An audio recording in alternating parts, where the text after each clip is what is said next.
Decir que abrimos un concurso a partir de estos momentos.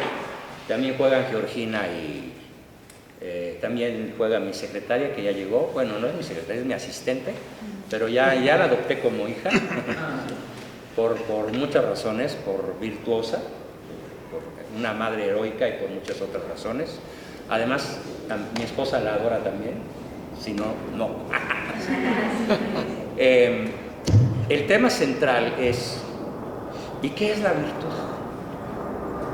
El tema central es la virtud como justo medio, pero para poder adentrarnos en la virtud propiamente como justo medio, primero tenemos que revisar el concepto de virtud. ¿Qué es virtud? Es un hábito operativo bueno. Bueno, sí. Que hacemos constantemente. Si te fuera a dar una calificación, te pondría un 6. Bueno, anótate 60 puntos. Conste, cada quien lleva sus cuentas, ¿eh? ¿Por qué 6 y no 10? ¿Por qué 6 y no, por qué 60 y no 100? ¿Qué le faltó en su definición? Un hábito operativo bueno, yo corrigiría ahí, un hábito operativo de excelencia. Y falta la segunda parte para sumar 100. ¿Cuál sería la segunda parte? Si no lo tienen en la punta de la lengua, no pueden aplicarlo en la vida real. ¿Hecho porque uno quiere? No.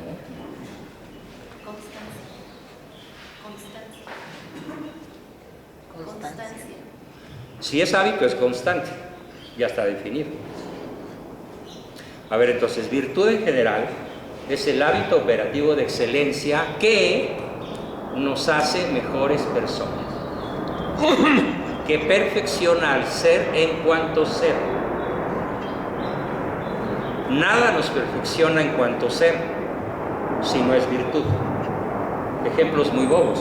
Alguien es mejor persona por traer un reloj Girard Perregaux, como el del candidato el otro día, de $500,000, no lo hace mejor persona.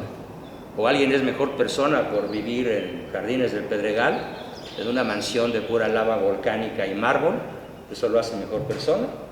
O es mejor persona porque ganó un Oscar, ¿sí? Como este cuate que le acaban de dar un Oscar por su peliculita esa nauseabunda de Filo del Agua, nauseabunda, por muchos motivos de orden moral profundo, ¿sí?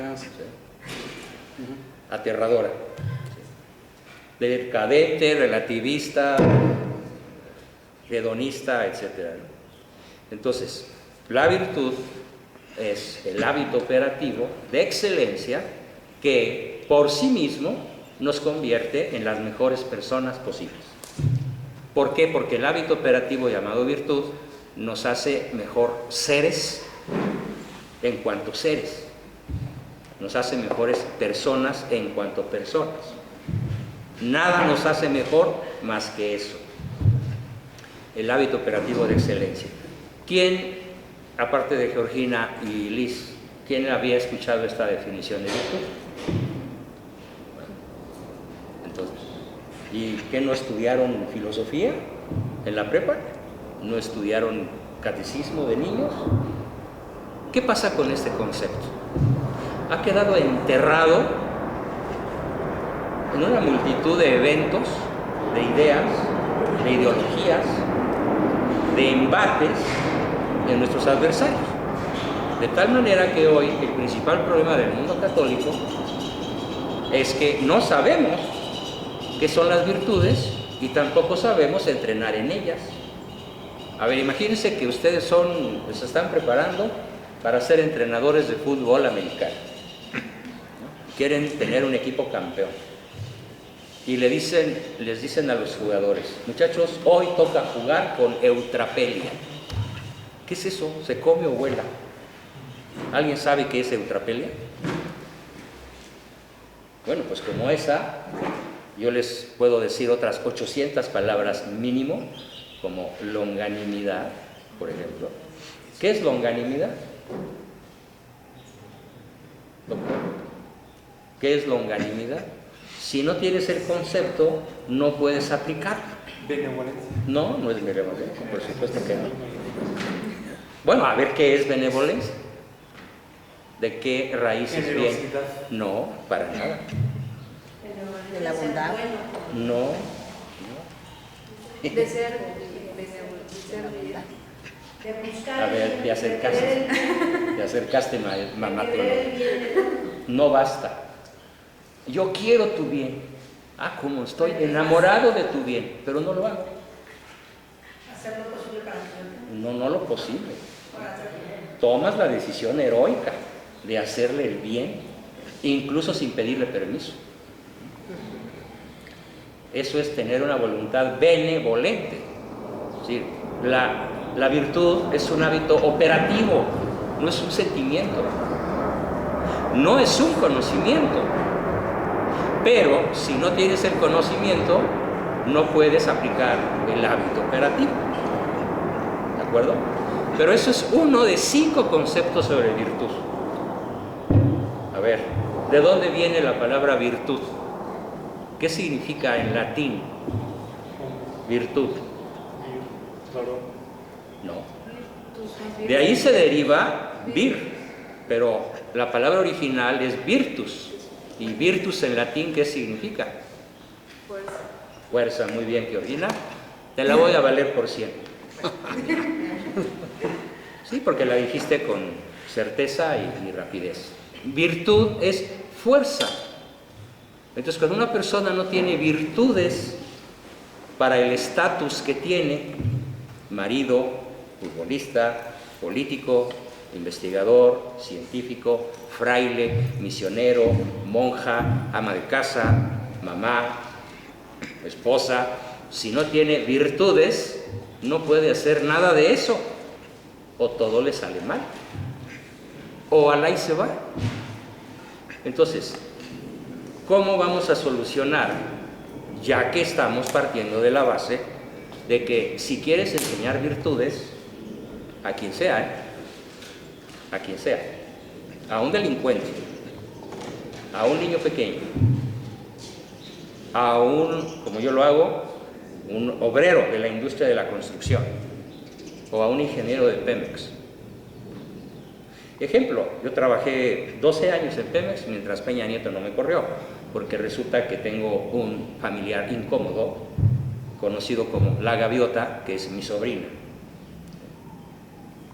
la que funge como esposa del presidente, ¿no?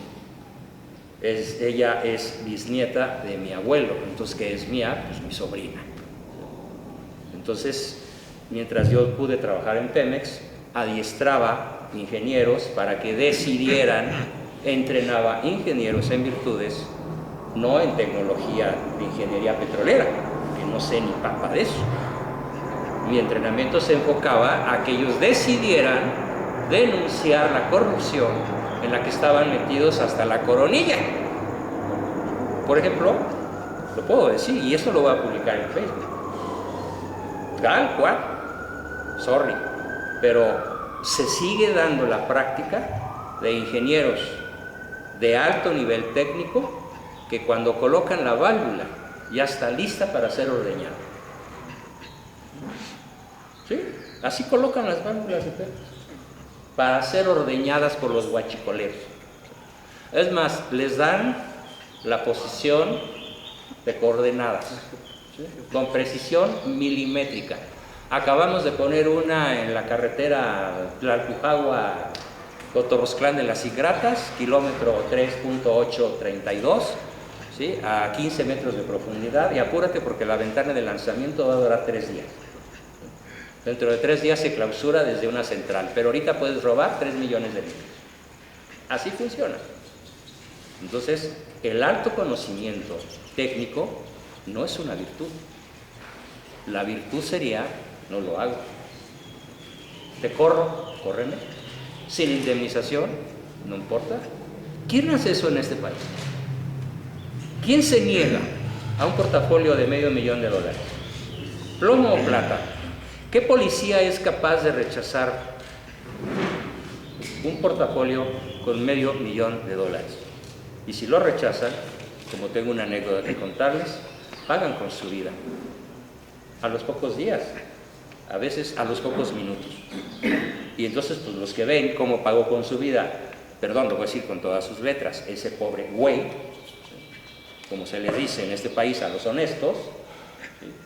Entonces, ¿quién se anima a rechazar un portafolio? Ya no digamos con $500,000, con 50,000. Es más, no hablemos de dólares, de pesos. Nadie se atreve a rechazar la corrupción. ¿Por qué? Porque carecen de la fuerza para hacerlo. ¿Y por qué no tienen la fuerza para hacerlo? Cambiando totalmente de ámbito, ¿por qué un marido típico de este país no tiene la fuerza para rechazar las insinuaciones de las muchachas de su oficina? Claro, él piensa que a los 40 ya la quiere cambiar a su señora por 2 de a 20. ¿Por qué? Pues porque resulta más fácil brincarla que rodearla. Ya está gorda, ya está fea, ya no me sirve, ya no me quiere, ya no me hace el amor. Porque no tenemos el valor de decir que no. No tenemos la fuerza. Buena fuerza. Vamos a usar esa palabra. Fuerza, virtus. Solo la persona virtuosa es feliz. Es la tesis central del libro 3. Solo ella. La persona puede ser famosa, rica, puede ser sana, puede ser hermosa, puede tener infinidad de atributos. Si le falta la virtud, es la peor persona posible. Bueno, ese es el segundo concepto. Pero hay un tercer concepto. ¿Qué es virtud? Todavía de manera más operativa, de manera más práctica. ¿Qué es virtud? Ya quedamos que es la fuerza principal. Por cierto, aquí siempre me acuerdo de una anécdota que se me estaba pasando contar. ¿Alguno de ustedes vio la saga cinematográfica La Guerra de las Galaxias? ¿Se acuerdan cómo se saludan los caballeros Jedi? Que la fuerza te acompañe. Y acá al fuerza se refiere a la espada láser, a la virtud, a la virtud. Eso queda muy de manifiesto en varios momentos muy brillantes de las 8 películas, porque es la tesis central de La Guerra de las Galaxias. Por ejemplo, cuando Darth Bartlett se cambia de bando, bueno, Darth Vader, ¿no? Pero yo siempre le digo Darth Bartlett. Es un buen chiste político para los que no lo entendieron. Cuando se cambia de bando, ¿qué virtud pierde? ¿O por qué se cambia de bando? ¿Cuál es la fuerza que le hace falta para poder seguir siendo un caballero Jedi? ¿En qué entra? ¿En qué pecado entra? En la lujuria. La lujuria. Que de los 7 pecados capitales es el menos grave. Desde el punto de vista de varios teólogos, es el que está por encimita del infierno. Si leen, por ejemplo, la Divina Comedia, Dante Alighieri lo coloca muy cerca de la superficie. No es que vayan a salir, no van a salir, ya escogieron quedarse ahí, pero ¿dónde está? ¿Cómo se llama el más profundo de todos? La soberbia. ¿Y cómo describe Dante el pecado de soberbia? Como lo que les pasa a todos los caballeros Jedi que se vuelven malos, se quedan solos.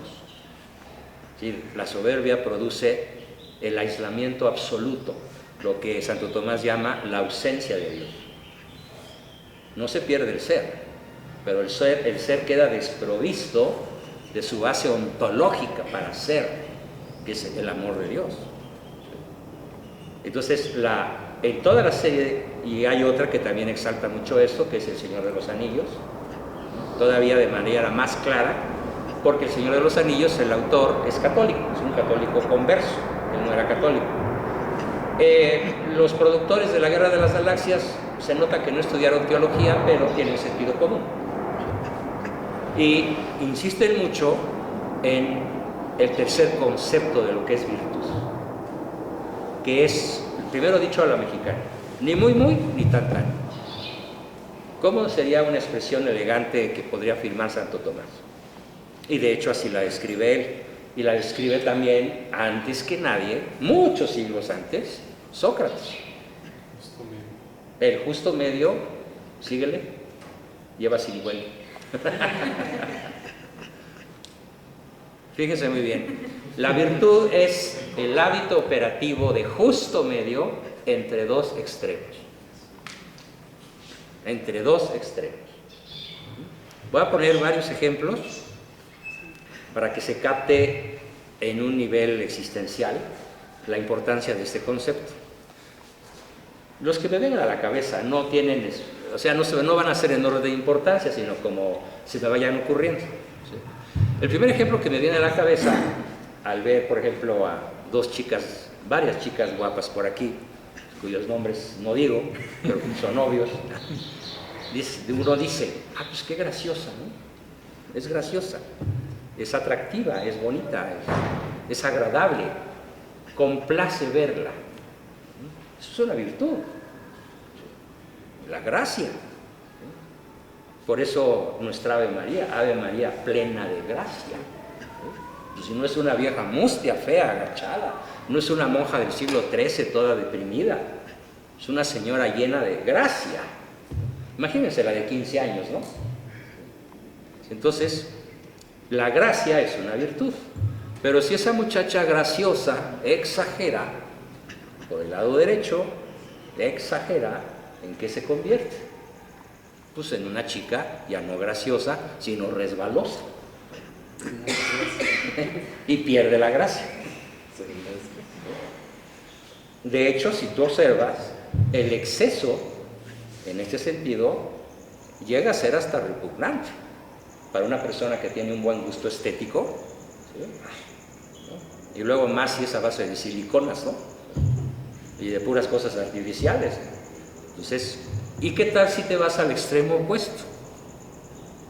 Cero pintura, cero peinado, cero ropa bonita, cero perfume, papa lavada. ¿Por qué? ¿Qué necesidad hay? No estoy contra alguna orden religiosa cuyas reglas así lo exigieran. Está bien, pero es su regla. Yo estoy hablando de una muchacha, de una señora, de una niña en el mundo, que sin pertenecer al mundo, vive en el mundo. Entonces, el concepto de justo medio, tremendamente útil. Si esta catequista lo hubiera conocido, nunca le hubiera dicho a la niña que traía sus pants, que venía de la gimnasia y que quería llegar temprano a la clase de catecismo, nunca le hubiera dicho que se iba a condenar por traer los pants embarrados de la sala de deportes, ¿verdad? Le hubiera dicho, mira niña, aquí hay unas ciertas reglas, te voy a pedir por favor que las cumplas, o a lo mejor hubiera hablado con sus papás, pero de una manera cordial, de una manera gentil, respetuosa, agradable, para que la niña dijera, ay, sí, está bien, sí lo quiero, hacer que quiera. Fíjense muy bien, el concepto de educación en liderazgo. Esto es fundamental, ¿eh? Esto puede cambiar muchas vidas si lo aplican. No es posible que sigamos haciendo que nuestros hijos hagan. Ya basta, ya Chole vendió su casa. ¿Qué nos conviene a todos? Como jefes, como padres, como madres, como educadores, como líderes católicos, ¿qué nos conviene? Hacer que el otro quiera, no hacer que haga, hacer que quiera. Sí, papá, sí, mamá, ya lo entendí, qué padre, sí, te lo compro. A veces eso nos puede llevar a un proceso de años, ¿eh? A mí mismo me ha pasado con mis hijas. Ya se casaron, ya pasaron 3, 4 años y de pronto, ay papi, ya me cayó el 20, ya quiero. Ay, después de vejez viruela. No, papá, tengo 30 años. Ah, bien, entonces, el resto de tus días, y aplicado a tus hijos chiquitos, no busques hacer que hagan, busca hacer que quieran. Para eso, una estrategia maravillosa es que nuestros hijos nunca nos vean en algún extremo. Por ejemplo, una persona es ordenada, ¿sí? Una cosa en su lugar y cada lugar tiene su cosa. Está bien, el orden. El orden ahorra tiempo, distrés, disgustos. El orden es un instrumento maravilloso de servicio. Bueno, pero ¿qué pasa si esa persona ordenada exagera el orden? ¿En qué se convierte? En una obsesión. Se llama TOC, trastorno obsesivo compulsivo, Así es. y es la única neurosis a la que yo declino tratar. ¿Por qué? Porque si tengo enfrente un TOC, me dice, doctor, explíqueme su método. Ah, pues mire, le explico, bla, bla, bla, bla, bla, y al terminar de explicarle yo, me dice, oiga, doc, pues yo tengo ideas mejores que las de usted. Oiga, ¿usted es doctor? No, pero yo sé. ¿Sí? Mire, doctor, más sabe el diablo por viejo que por diablo. Y me empieza a corregir a mí. ¿Sí? Y a veces sí encuentro genios que les he cachado la idea y te la compro. No, pero el TOC se la pasa corrigiendo. Corrige. Llega a misa y si el sacerdote tuviera orejas en la nuca, estaría sintiendo puros misiles en la nuca. ¿Por qué se movió así? ¿Por qué no dijo tal cosa? ¿Por qué rezó el Padre Nuestro así? ¿Por qué se movió para allá? ¿Por qué? Toda la misa se la pasa traca. Eso es obsesivo compulsivo. No está disfrutando, no está gozando de lo que es la misa. La repetición incruenta del sacrificio del Calvario. Se está fijando solamente en las cosas de orden litúrgico, y puede ser que ese padrecito no esté en el justo medio y esté abusando, como muchos abusan, de la liturgia actualmente. Pero es misa. Ah, no, el TOC se la pasa criticando todo el tiempo, todo lo que puede. Entonces, él es muy infeliz y hace muy infelices a los demás. Y claro, en el extremo contrario, ¿a quién tenemos? No, pues la misa de Coldplay, ¿no? El guateque, la misa con mariachi, el pan no es la hostia, es un bolillo del mercado, ¿no? El extremo contrario. ¿Dónde está el justo medio? Esa es la virtud, el justo medio. También en la liturgia, el justo medio. Hay sacerdotes que yo he tratado, pobrecitos, escrupulosos en un grado terrorífico, ¿sí? Que es que no tuve la certeza de que limpié bien la patena. Es que el cuerpo de nuestro Señor se pudo haber quedado allí y estoy cometiendo sacrilegio. 38 veces limpias la patena para estar seguro, ¿y por qué no 42? O 104. Para una persona que rompe el justo medio, no hay límites. Se va para allá y rompe el equilibrio de la virtud. Entonces la virtud es equilibrio en el justo medio. ¿Qué recomendarías para las personas que son TOC? No, primero que lo reconozcan.